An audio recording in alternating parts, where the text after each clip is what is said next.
छोटा का देवा रवाना चोट देती गहरे बा रंग के लगाई भत्तार संग बहरे बा। हे फ्रेंड्स, आप लोग देख रहे होंगे कि महिमा सिंह इस रील्स वीडियो में बहुत ही ज़्यादा इंजॉय करते नजर आ रहे हैं trending star, trending superstar Khesari Lal Yadav ji के गाने पर।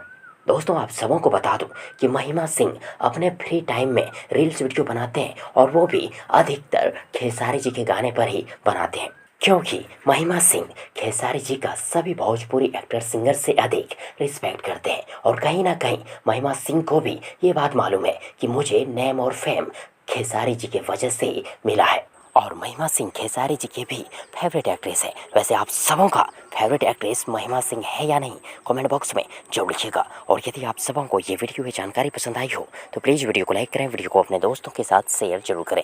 और हाँ, चैनल को सब्सक्राइब करना और साथ ही चैनल के बेल आइकन को प्रेस करना ना भूलें। थैंक्स, मिलते हैं एक और नई वीडियो लेकर, तब तक के लिए good wishes for good luck.